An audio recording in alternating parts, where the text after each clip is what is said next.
Spanish teacher. Yeah, that's right. Today's guest is going to be a career switcher that came from being a Spanish teacher over to software engineering. And yeah, that might be surprising to you. You might not be expecting that someone's going to make a career switch that seems that dramatic. But David Weiss is my guest today, and we get to hear about his journey in software engineering. He talks about how he gets into content creation in order to help share knowledge with other people as well, and building businesses on the side. So I think that you're really going to enjoy this episode. So sit back, enjoy, and I will see you next time. David, do you mind kicking us off for how you got started sort of in your developer journey, kind of going back as early as you'd like? It doesn't have to be from the beginning, but it's up to you. Yeah, I'm happy to talk about that, Nick. I'm definitely do not shy away from the fact that I'm a career switcher. So I Sure. actually used to be a Spanish teacher for a couple of years, and did that. So I mean that's why I have a bachelor's degree and a master's degree in Spanish and Hispanic literature. So yeah, I have a lot of appreciation, I think, and respect for not only career switchers, but developers that have kind of been self-taught and Sure. learned from books and online courses. That's kind of how I did it back in the day. When I first got started, I picked up a couple books on HTML, CSS, JavaScript, started teaching myself those languages, and then actually got enrolled in this before there were boot camps. I kind of enrolled in this like online web design and development program, certificate program, and so I took a number of online courses there, and yeah, it was great to just get that foundation, and then landed my first role with a small startup in Connecticut, as a kind of a web. The title was actually web application developer, so it was kind of Okay. old school, but it was essentially full stack. So I was doing database development and front end programming as well, and then really it didn't take too long, or maybe about a year or two, before I really just fell in love with the front end. Just writing CSS and being able to write semantic markup in HTML, and then around that time is when like CSS3, HTML5, responsive web design was coming out. So I was mobile development. So I was kind of very like intrigued and excited to, build a web app that could be accessible and Mm. just usable across, mobile, tablet, desktop viewports and things like that. So, but yeah, I tell people this all the time. Most of my experience has been with smaller teams and startups, and I don't know if maybe they're, I've always felt like startups maybe are a little bit more, um, understanding and tolerant of like hiring career switchers and hiring people that maybe don't have that formal background, like a degree in computer science or something like that. And so I'm grateful to the multiple companies I've worked with over the years, and yeah, that's kind of how I got started in tech.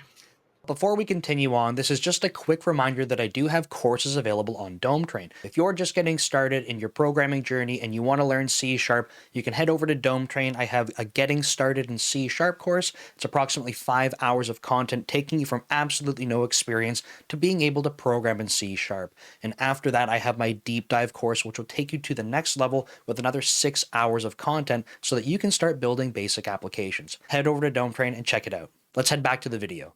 That's cool. I don't know if you saw the genuine surprise on my face. I had no idea that you had the background for Spanish. What if you don't mind me asking, so if you're going like full on into like Spanish for education, what was sort of, I don't, maybe there wasn't like a specific moment, but was it like a slower kind of realization for the development side of things, or was there something that came up that kind of, I don't want to say forced you, but maybe enabled you or kind of opened your eyes to like doing some more like web development, going, oh crap, like I want to maybe focus on that more?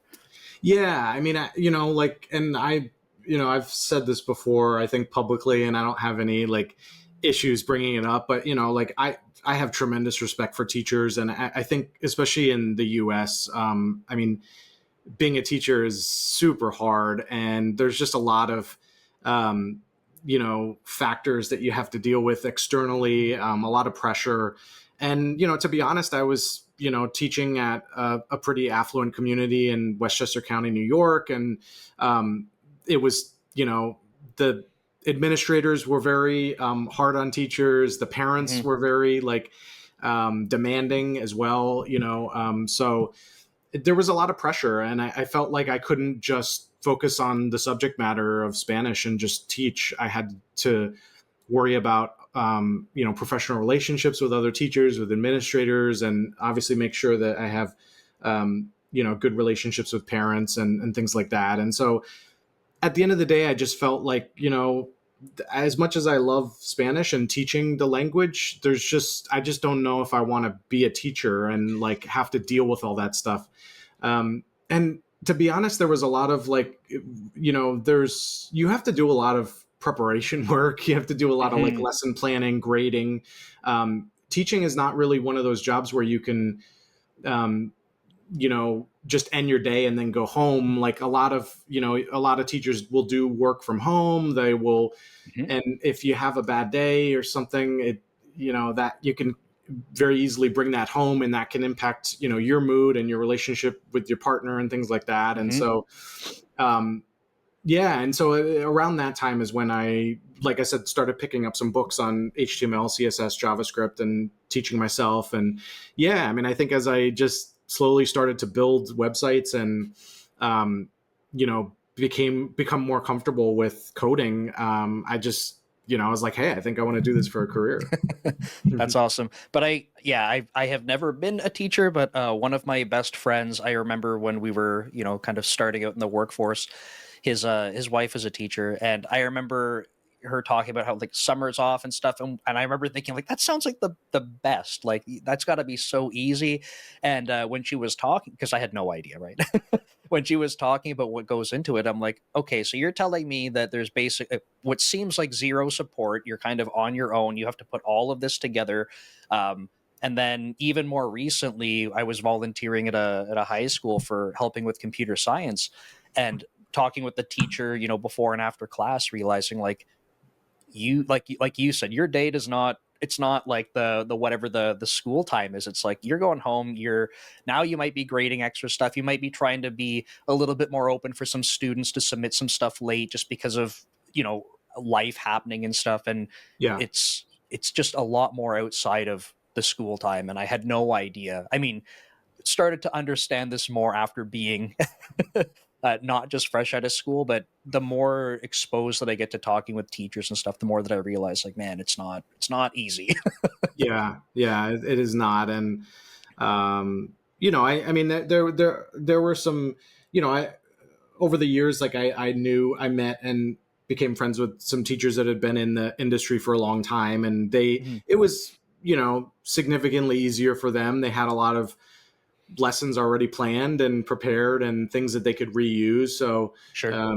for those people, I felt like the job was a little bit easier, but, yeah, it's very demanding. And, I think, I mean, like with any job, you have to prove yourself, and you have to kind of, um, you know, just show not only your students but other teachers and administrators and parents, that you can do the job and that you're qualified.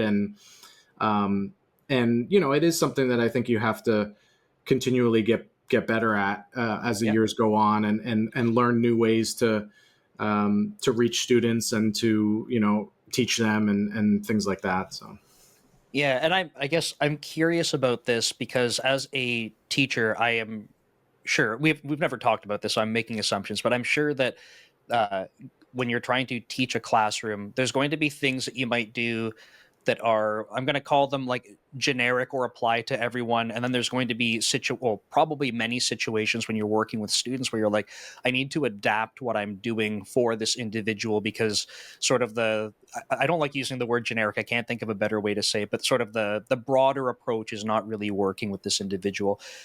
Did you number one, is that, would you say that's like true? And the second part to that is, if it is, did you find any carryover with that to like kind of working with people in software development?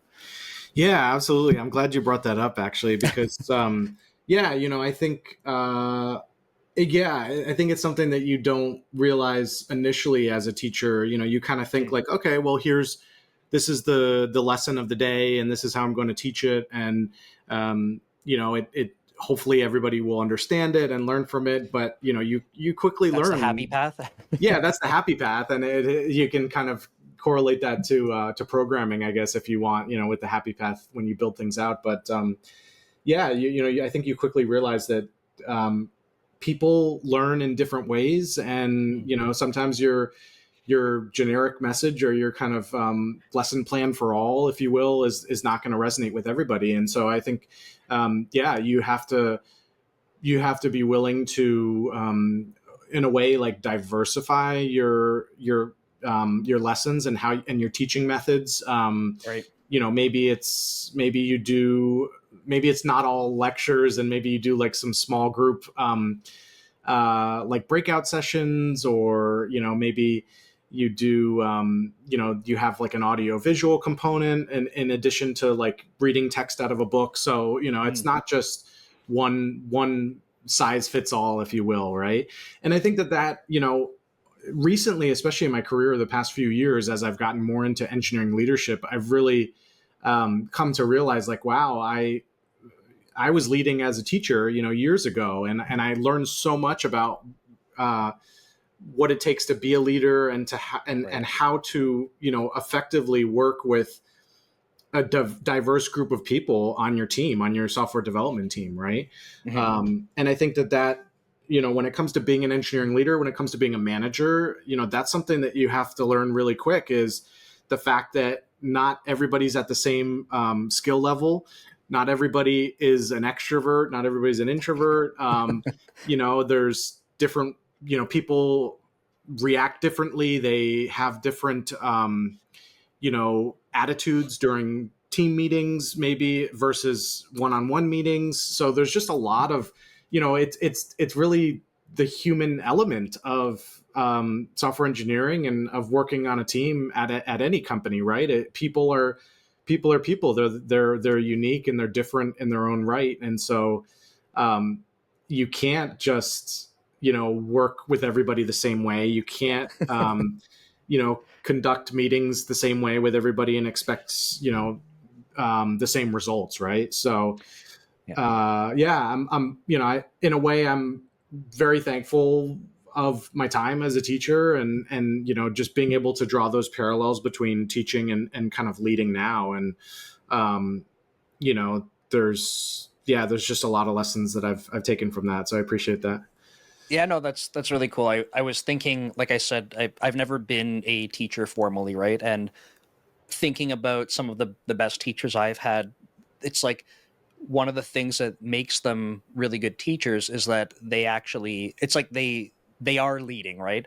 What they're doing is teaching, and their goal is to help you learn information and to improve. But I think like how they approach that, in my opinion, can be very applicable to leading in general. It does not mean you need to have an engineering manager title.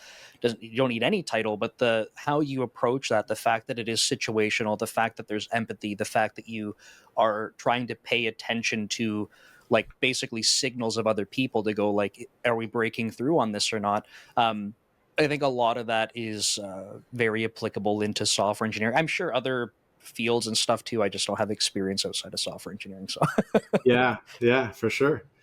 No, that's awesome. And so, okay, so you go down this path where you are now into web development. You mentioned being able to go to startups, and I think one of the things you said, I think I agree with that. That I don't have data around this to say like this is matter of fact, but this like openness to call it like less traditional backgrounds. I don't Yes. even know what traditional is anymore. I'm calling it like the college university path is, I'm gonna say, is traditional these Yes. days. I don't even know if that's true. But I think that that's an observation I have as well, and I don't know if it stems from the fact that maybe historically for larger companies there's just more applicants coming in, and then they have to kind of look at that and go, how do we just take a bar that we've set and try making it like harder so that we filter through applicants. Now, whether that's right or wrong in terms of the approach, I suspect something like that has happened over time, where it's like, I'm just making up numbers, we get 500 applicants to this job, and we're not going to go review all 500. So, Yeah. okay, like, let's say you need, 5 years of experience for your junior role, or you must have a master's, or something. They just keep doing that so that like, in theory, they're increasing the quality of candidates, but that's why I'm like, I don't even know if that's a good way to do it, but I think that's what's happening. What are your thoughts on that? Yeah, no, I agree with that. And I think, I mean, even, I've seen this on LinkedIn and other social networks as well, talking about like leak code being kind of, um, a lot of, big tech companies use leak code in their interview process. And, whether you agree with it or not, it is a way to filter out candidates, Yeah. and I mean, I've done leak code problems before. I've solved them. I've had them been asked of me in interviews, and I like absolutely hate them as a as a hiring manager before in the past, and somebody who's been involved with interviews like in various jobs that I've had. I would never. Um, I would absolutely like steer clear of using leak code. I'd rather there's a million other coding exercises I'd rather do than just that. But on the surface, if you look at it, it is a way to filter because it does take time to. It's really more about with leak code. I feel like it's more about. It's not necessarily about how smart you are. It's about like how much exposure you have to solving leak code problems and like Yeah. and whether you've memorized them and know different ways to solve them, right? And the thing that I do find interesting about leak code problems is like a lot of times there's more than one way to solve them, right? And so you can also kind of grade or filter people based on that as well. Is like, okay, well, this this solution might work, but it could also be the most like costly or the slowest solution out Hmm. there compared to like some other algorithm that you could use that's a little bit faster, right? So yeah, I mean, I think that whether it's like having a computer science degree or being able to pass a leak code problem, um, yeah, I mean, I think when you're a big tech company and you have thousands of applicants, I mean, yeah, you need ways to filter on that and to kind of qualify candidates, if you will. And I don't. I mean, maybe that's why I have been more attracted to startups and kind of those types of workplaces because I feel like I don't have to prove myself as much, at least during the interview process, right? Yeah. They already know I don't have a computer science degree. They already know I don't have like a big tech company on my resume, right? And Hmm. so it's more about, um, you know, just not only knowledge and experience with tech, but also, um, just what I've been through, things that I've built, exposure to different technologies, frameworks, problems that I've solved, and it's also about the people side or the human side of software engineering as well, right? Because I think that also matters whether you're at a startup or a big tech company. Yeah. Is like it the reality is like as software engineers we don't just work with software engineers, we work with designers, we work with product managers, we have to um, you know communicate with directors of engineering, vps of engineering, and then sometimes we have to go outside of like the product development bubble and even talk to people in marketing or sales or other Hmm. teams, right? So um, I mean, and that's a big reason why I focus so much on the human side of software engineering with besides code, my newsletter, and a Hmm. lot of content that I put out on LinkedIn. It because to me that the emphasis on soft skills, on people skills, I think has been a big differentiator between me and other job candidates when I've applied for interviews, and then myself and other coworkers and teammates. Right? Like I I've never admitted or like acknowledge the fact that I'm the smartest engineer in the room. Like I rarely am or consider myself to be that. But Mhm. when it comes to, being able to collaborate effectively with other teammates, being able to communicate, being able to run meetings, being able to like, take a big epic or project and break it down into small chunks so that we can, attack it as software engineers and build it. All those, non-technical things that engineers do is what kind of I think has helped me, continue to have a career in tech. This is like, thanks for bringing that up, because I think that's one of the things I find that I spend a lot of time on as a software engineering manager is, obviously there's going to be situations, especially with more junior folks, where there's like technical things like, we got to build up skills and stuff like that, but that's normal. Yeah. I think that software engineers in general gravitate towards that. I feel like maybe our brains are wired that way. Like we love technical challenges. Like, hey, you want to learn a new framework or anything else, you have to start using Rust at work, and you don't know Rust. Okay, like sure, that's going to be challenging, but I find like most developers are eager for these interesting technical challenges where they're going to skill up. But that's generally like for me at least, like a low effort thing, because developers gravitate towards it. Yeah. What I find is like more, call it more effort, or like, I don't even know if effort's the right word, takes up more of my time, like coaching with people on teams, is the soft skill side of things. Yeah. Like, you have to work with a colleague and it's not effective. Okay, this is like, everyone has this, and if you don't yet, when you switch teams or you have a new person on your team, you will probably experience this at some point. And I find that these kinds of interactions, or like how you need to go lead projects and get other people bought in, like all of these types of things, I spend a disproportionate amount of time, and I'm not saying for the like because it's bad, a disproportionate amount of time trying to coach people through this, because I find that this does not get attention. Like it naturally, I find that software engineers focus purely on the technical side of things, and like I said, I don't blame them, because if I weren't at work, my brain would be like, I just want to go code and build stuff. Yeah. But when I have to work in teams, there's so many of these other aspects that are not code that just really need a lot of attention. So that makes a lot of sense to me. Yeah. Yeah. And I mean, I think, there's a lot of great engineering leaders on Substack, on LinkedIn, that are talking about these topics and, Mm, kind of bringing the discussion of soft skills and giving feedback and, leading without the title and all these other things that are non-technical, if you will. They're right. bringing these discussions up and, talking about them and their newsletters or live streams. And, I'm just so grateful for that, to be, one of many that are doing that and kind of putting that spotlight on these skills, because I really do think, uh, the path to a long career in tech and the path to leadership, whether that's on the management path or the individual contributor path, is really strong soft skills, people skills, leadership skills, if you will.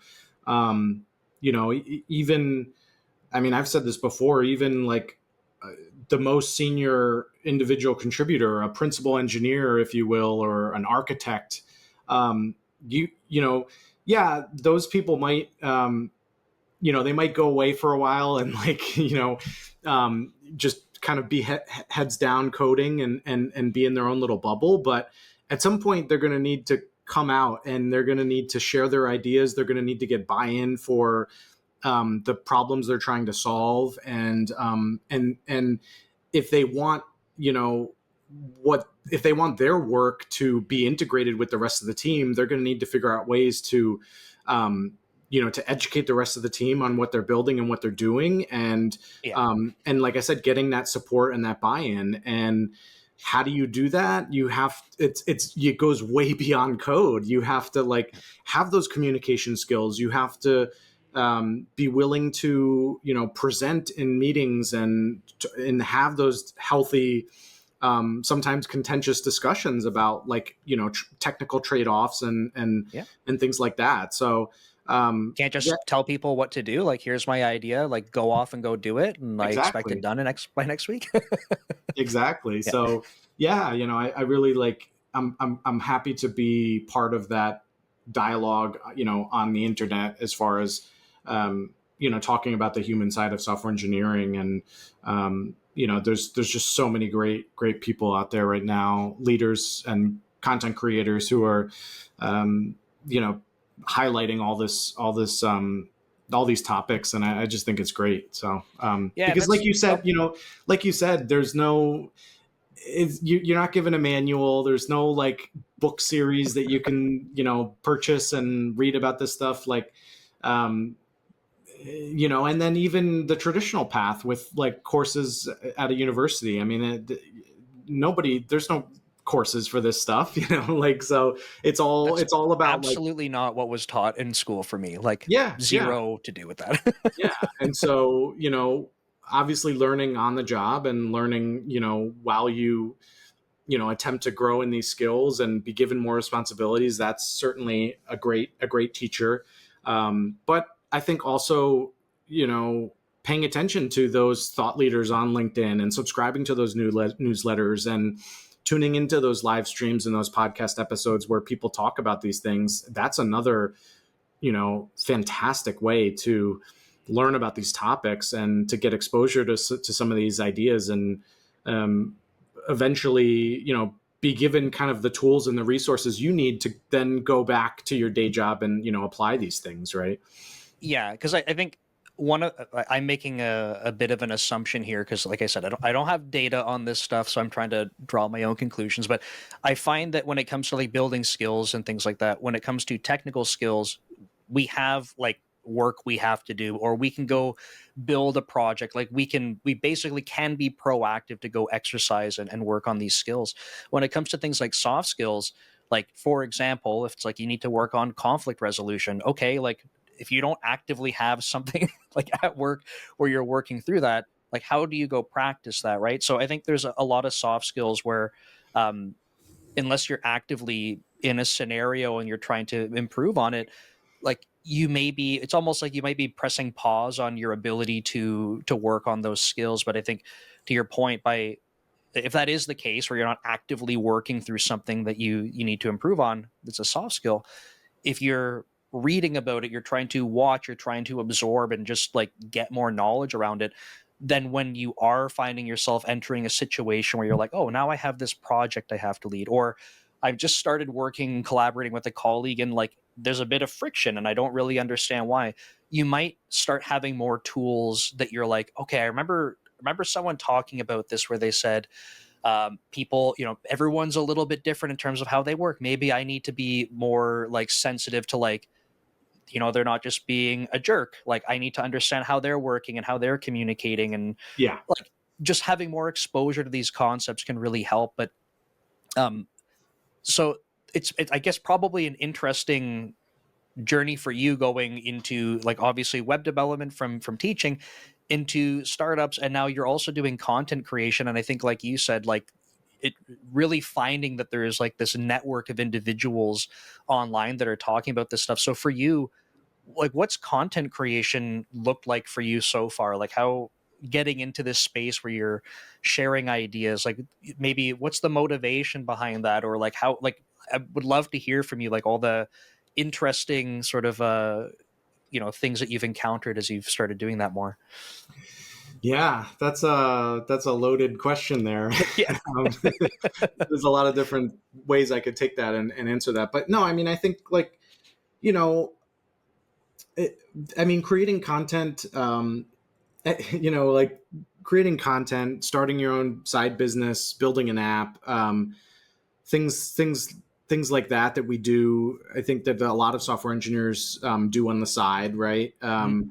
It's rarely black and white. I think there's that, it's just a gray area as far as like reasons why you do that, Sure. and factors that go into it. It's you almost can't like really narrow it down to just one or even two things maybe, right? And I feel that that's the truth when it comes to content creation for me. I mean, I think that it's just such a multifaceted endeavor that I take on.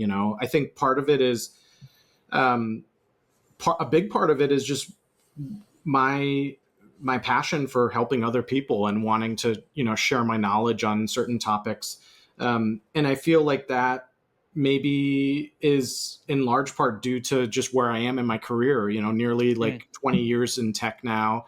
um, you know I mean, I probably could have focused more on content creation, maybe 5 years into my career, but at that point maybe I didn't have as much knowledge or experience to share, and so it would have been a little bit more challenging.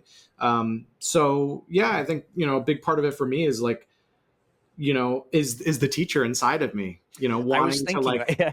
wanting to educate, wanting to like focus on lessons that I've learned in my career in hopes that either other engineers can learn from that, or hopefully avoid maybe some mistakes I've made in the past. Mhm, But in the very least, just have an extra source of knowledge to kind of draw from mhm. when they face those particular issues or obstacles maybe in their career, right? Um, and then I mean, that's probably why I got started, with content creation and really like putting more of an emphasis on that in my free time, and spending more time on it. Really last year is when 2024 is really when I started kind of taking Mm, that seriously. And like, it was, before it used to just be random posts on LinkedIn. And then it was kind of like, okay, like, no, I actually want to I actually want to post a couple times a week, if not every day on LinkedIn. And right. I want to think about the topics that I'm talking about and the stories that I'm sharing and the lessons that I'm teaching. Right.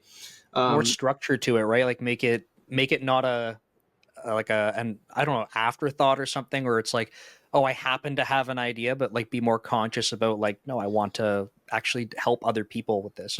yeah, exactly. And I think that, I mean, I fully support, variety of content. I mean, I will post jokes and memes occasionally. I'll Yep. talk about, my kids or my family, um, and personal things like that. So I support that variety of different topics and just sharing different sides of yourself. But yeah, when it comes to kind of like your subject, the subject that you know best, or your day job, or what you do for a living, yeah, being able to like focus in on different things you want to talk about, and kind of narrow that down a little bit, and organize that, I think is super helpful. I mean, like, as a software engineer, as you know, I mean, you can talk about all the different technologies and frameworks you use. You could talk about the soft skills and the people side of things. You could talk about career development. So there's just within software engineering alone, there's a lot of different topics and ways to kind of take my content. But yeah, I think over time, and especially I learned this last year, starting to create more consistent content on LinkedIn, and then also starting my newsletter besides code. Mhm. I think just, yeah, very like consciously making that decision, like, hey, I really enjoy more talking about the human side of software engineering, and those people skills, the soft skills, like we mentioned earlier, right? And so being able to have that be a core kind of content bucket for me, I think was definitely a conscious decision. Um, and going back to your original question, I think now that I have spent some time creating content, and have become more consistent, develop that habit of posting daily. Because it um is a habit, yes. it is. I think then it naturally, for me, and I think for a lot of people, it turns into, okay, like, like what else, like, it I mean, Mhm. it's helpful to just share knowledge and to teach other people, and to um like, just create content for the sake of creating it. But um when you but you can also connect that to other things, right? So like, I started my own side business last year, and so that's something I'm Mhm. involved with. Like, I have my newsletter, I'm creating digital products, I'm building apps, I've explored coaching. So then, when you start doing all these other things on the side, it's kind of like, okay, the smart play is to really think about having your content lead, your audience Sure. and your network to those different endeavors that you have going on, right? Those side projects, if you will. So I think lately for me, that has been another big component of content creation. It's okay. Do I want people that follow me on LinkedIn to subscribe to my newsletter? Do I want them to sign up for this wait list I have for a new app I'm building? Do I want them to, schedule me for a coaching call? Right. So just being a little Right. bit more mindful, I think, of what I have going on that I'm doing in addition to content creation that I might want my audience and my network to be aware of. Yeah, and I can absolutely appreciate that, and I think there's a lot of people that when they like a lot of people will try content creation and a lot of people will I'm gonna say like sort of fail at it. And that includes me because I started in 2013 and failed after like 4 months. I just gave up. But I think that people try it and then they go like we talked about the habit of trying to be regular with it. I think some people expect that like overnight, like, oh, I created content so like I should be going viral any minute now, and like it doesn't work like that. You see stuff like that happen because that's the stuff that gets a lot of attention, but the overwhelming majority of creators, if you follow their history, it's like they've been doing it for years just consistently. Yeah. So I think that's like one thing I wanted to call out. I think the other thing that as you were talking through is like you start creating more, you're sharing. And I think the motivation, in my opinion, is a big part of it, right? So, you kind of hinted at like probably because of, before wanting to be a teacher and like help other people and help them learn, there's a lot of lessons that you can provide.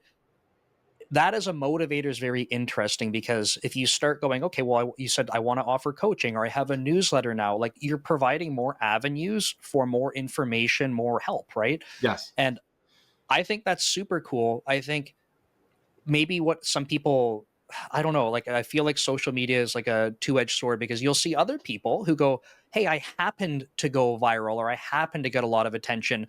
Neat. Okay, how do I monetize that as fast as I can? So like what's the quickest way that I can divert that attention somewhere else to like try and make money? Yeah. And I think when people see that, they're like, this feels slimy, this is gross. But the reality is there's so many other creators that are like, hey, look, I have more value to add. Like, let me try to find more opportunities to do that for you. So it becomes in my like from my perspective, I find that it gets tricky because I would love to keep diverting people to other things like, hey, like, I don't offer coaching right now, but I do have courses. And I don't think that my courses are like a slimy get rich quick scheme. It's like Yeah. I put a lot of time and effort into those and I want to help people. Yeah. So like I try to structure some content to direct people to that or like my newsletter, my channels, things like that. So I can absolutely understand that as you start building momentum with it, you're like, there's more that I can do and offer. How do I get more people to see these other opportunities? Yeah, and I don't think I mean, I totally agree with that. And I don't think it's being too salesy or slimy at all. I think it's actually being very smart and being very aware of like um, how you resonate, how your content resonates with other people, how, what people like to read and see from you, and just the impact that you're having maybe not only on your audience and network, but in your industry as a whole, right? Um, because at the end of the day, I mean, I think everybody wants something. Everybody Sure. is selling something to a certain extent, and so I mean, and I'm sure you'll agree with me here. Like, there's content creators out there that some of them just really want to be thought leaders. They want to grow their following, and in case they lose their day job, they get Yep. laid off. Like, they want to have thousands of followers that they can tap into for introductions, for referrals to new jobs, essentially opening up doors to new opportunities, right? And so Yeah. that maybe there isn't a clear monetization piece to that, but it's still something that person wants, and that's a motivator and a driving force for them to create content and to connect with other people. So yeah, I I've mean, said whether that like very openly before, where for myself, I don't know how to gauge it, but I said one of my success metrics for me would be that if I were ever like if I'm not working at Microsoft or wherever the next place is, if I'm not working, I basically would find that I'm being successful in terms of awareness online, my presence, my personal brand. When I have people reaching out to me, we want you here versus yeah, me reaching out. And once I have like that, I'm not saying that I'm done, but for me, that's a success metric where I don't have to worry about like, please, please, please, I want to work for you. I want it the other way where people are saying that to me. yeah. So And I think that that's like, to me, that's the difference between, a successful content creator and then somebody who just like maybe goes viral for something and they don't really put too much thought behind it and don't mhm, want to explore it. I mean, whether, regardless of what the reason is, maybe you want to start your own business, and so your content creation is going to be that top of the funnel for your sure, business someday. Maybe you just want to grow your network and you know keep your ear open to any new like job opportunities. So maybe it could be, content creation could almost be like, um, helping you have job stability and security, right, with your career. Um, so I mean, the reasons and kind of the use cases are limitless, right? But I think that the difference is, you know, it's those people who take the time to say, hey, like, I want a better job, or I want a higher paying job, or I want to start my own business, or I want to start a newsletter and like, have that kind of an audience, right? Whatever your reason is, I think when you take the time to just analyze that and think about it a little bit, your content is gonna be way better because of that, and your strategy is going to be way better, because there's actually like some rhyme and reason behind what you're yeah, doing, right? It's like you're not just throwing out random posts, you're not just recording video content, you're not just posting random podcasts. Like, you have goals in mind, you have objectives that you're trying to reach, whether that's for your own, career or day job or something on the side. And honestly, that's like the most successful content creators that I'm friends with, that I know out there, yourself included. I mean, I think all of those people, what they have in common is that they've spent some time thinking about, okay, this is my strategy, this is what I'm mhm, after, and this is and that becomes your why. Because, yeah, as I'm sure you'll agree with me, there's a lot of days where, you and I don't want to do what we do, whether it's posting on social media or just showing up for a coffee yeah, chat or for like a recording to do this and that. I mean, like, life gets in the way, having a full-time job gets in the way, and it's hard to juggle all those things, right? And so if you are gonna build up that habit, like we've talked about, and like be viewed as a consistent creator, you need to mhm. have that why that you can fall back on, and you need to say, okay, on the days that it's really hard to get up and do this, this is why I'm doing it, and I still believe in this, to this day. Yeah, and like 100% agreed with that. I know that like I have times with work, and I've said this, so I have a vlog YouTube channel called Code Commute, and I talk about it very openly. I had a project that was like 5 months long, that was at the beginning of this year, and I was completely burnt out, and to the point where like if I had time after work, I'm like, I can't film for YouTube. Like I can't do anything. I can't even like relax and play video games. There were some nights where I'm like, I just need to go to sleep so that I can start the next day. I know that if I start the next day, I'll just be fresh at least to Yeah, start. But like there's nothing left. yeah, And when we talk about, content creation, like you're totally right that when you have a why, you're like it becomes motivating. And I say this for software engineering in general too, not just for content creation. If you think about work that you have to do, go work on this story, like implement this feature. If you tell engineers here's what and how to do it, they're basically just going, okay, like sure. But when you say, here's why we're doing it, and then you can go let them be creative to solve problems, engagement is way up. So I think Yes. why is like a super important question. The when it comes to content though, the like a lot of us that are into content creation, we are told early on, you must be consistent, you must be, and consistent is like, it means regular and over time. Like you can't just be like regular for a week and then not do it, or you can't just do it for 20 years but only post like once a year. Like you have to, you need, it's the you know, the product of both of those things together. Yes. And so, like for me, my side thing is creating tools that allow me to do that so that when I have a period of burnout and I'm like, I can't write LinkedIn posts this week, there's no mental capacity left. As much as I want to, I know my why, I cannot. So I have tools that let me say, I've created this content before, like I've written it, go post it. Like Yes. it's done. Yes. And I think, I think both of us agree on this point that, or both of these points that, like, one, you can absolutely reuse content. People are going to forget about it, and new eyes are going to see that every time you hit post or Especially with publish. LinkedIn only sharing it to like, 100 impressions. Like, okay, thank you very much, LinkedIn. Exactly.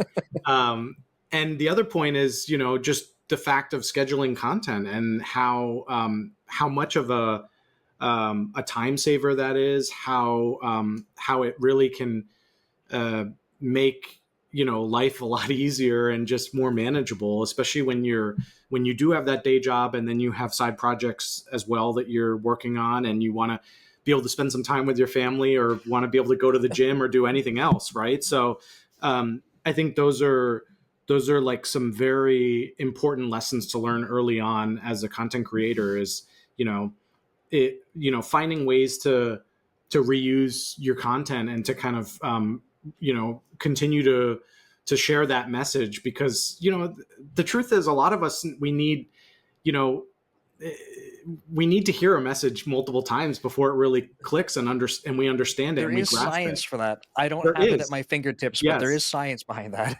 Yes. So, like, for anybody out there listening, if you wrote this amazing post or newsletter or article, months ago, and you really believe in that message and that content, absolutely, like, find ways to kind of slice and dice it and resurface it. And not only are you going to, if you're growing your following and your like connections on different platforms, obviously new people are going to see that content because you have new followers. But for your old and existing followers, it's still going to be helpful for them to see that message again, right?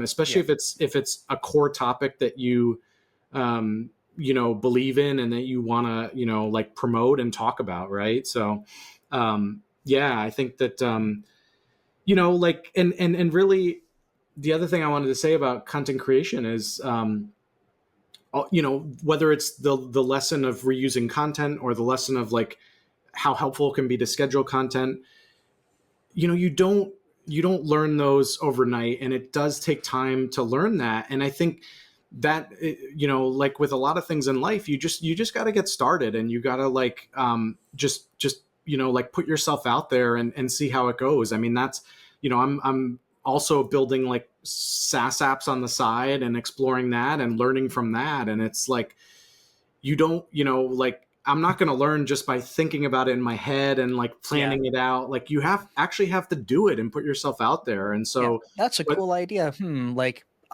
now I have all of the knowledge and like I didn't have to do it. Doesn't work. You yeah, have to go do it. yeah. And so, I think whether it's content creation or starting up a coaching business or building an app on the side, um, you know, just put yourself out there, just take that first step, and take that small step, and have that momentum build up over time, right? Because you're going to learn a lot about how to fit that into your life, how to do it with with purpose, with strategy, how to learn from mistakes and failures, and apply that to future endeavors, and get better and improve. Right. So yeah, it's I mean, we talk about the external impact of content creation and how what you're saying, your words, your content can help other people, can inspire them and motivate them. But there's also that internal factor at play, in that like Yeah. being able to just realize how resilient you are, realize how strong you are, and how you can overcome obstacles, how you can learn from past mistakes and improve and get better. There's obviously a lot of like discipline involved when it comes to creating content, and forming that habit. And so, yeah, there's, as much as you might see the impact externally, I think people like ourselves also, experience that like shift internally, and we Yeah. become better, in content creators, and maybe even better humans because of it. So. Yeah, and I want to be conscious of time because I know you have a hard stop. But maybe one final thought related to that is that, like for folks that are listening and watching, right? We were talking about software engineering, we're talking about content creation. If you're like, how does this affect me? Like, well, one thought is you could be trying to learn in public, right? This is how, when I started Dev Leader in 2013 and gave up, I started it because I was transitioning into an engineering manager role. I'd been there for a little bit and I was like, I have no idea what I'm doing. I should start documenting this for other people that probably have no idea what they're doing. Yeah. So you can get started. The expectations, like, keep them low. It's not like don't try to learn in public so that you can be a viral sensation. Do it because it's going to help you get your thoughts together. Do it because there's other people that are absolutely going to learn from you.